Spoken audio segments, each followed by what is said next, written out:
Prince Harry is furious after Canadian authorities granted Denmark's Prince Joachim and Princess Marie permission to fly privately to the 2025 Invictus Games, highlighting the stark contrast in treatment that underscores his dwindling influence on the global stage.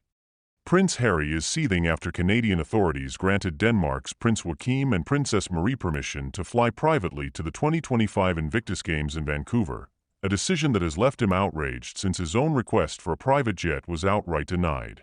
This stark contrast in treatment has shaken his confidence in his standing at the Games and reignited concerns about his diminishing influence on the global stage. While Harry and Meghan arrived for the event, their request for a private flight had already been rejected, a move many interpret as a subtle message about his shifting status. The approval for Prince Joachim and his wife, who are simply visiting, further highlights the growing disillusionment surrounding Harry and Meghan's presence.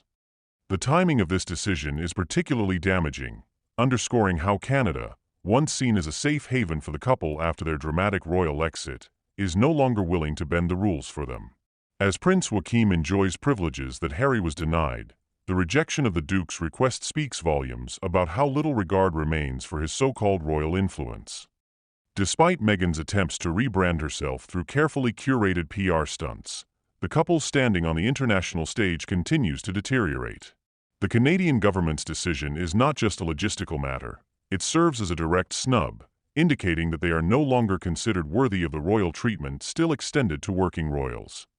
Harry, who has been actively involved in the Games since February 8, faces immense pressure to prove his relevance, especially with Meghan making an early return home, likely frustrated by their lukewarm reception. The rejection of their private jet request adds insult to injury. The contrast between how Canadian authorities responded to their request and the warm welcome extended to Prince Joachim and Princess Marie is striking. It silently confirms that Harry and Meghan are no longer afforded the same level of deference they once enjoyed. This decision also highlights the growing perception that Harry is losing control over the Invictus Games, which were once his pride and joy but now seem to be slipping from his grasp. His frustration stems not just from the rejection itself, but from what it signifies, a loss of the prestige he and Meghan thought they could sustain outside the royal family.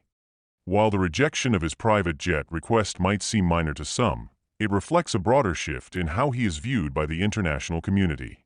For Meghan, this must serve as a harsh reminder that her efforts to integrate into the global elite are faltering. Once seen as a promising voice in Hollywood and humanitarian circles, she has encountered repeated rejections, with Spotify cutting ties and Netflix reducing the significance of their deal. Now, even a country like Canada, which once appeared sympathetic to their struggles, is treating them as outsiders. The approval of Prince Joachim's private flight while denying theirs sends a glaring signal that Harry and Meghan have lost the respect they once commanded. This situation is not merely a logistical preference. It is a deliberate act that conveys their diminished standing in the global hierarchy. Behind the scenes, it is likely that Meghan will attempt to spin this into a narrative of victimhood, framing it as yet another instance of alleged mistreatment. She has a well-documented history of manipulating public perception, portraying herself and Harry as victims of a biased system. However, the truth is evident. Harry and Meghan are no longer seen as indispensable figures in the realms of royalty or influence. Their repeated attempts to position themselves as global power players have backfired, and governments are no longer accommodating their every demand.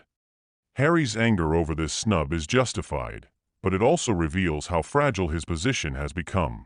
The very institutions that once prioritized him are now sidelining him in favor of those who still hold true royal status. There was a time when he could command attention and special treatment without question, but those days are fading fast. The world is watching as he grapples with the reality that he and Meghan are no longer the influential figures they once believed themselves to be.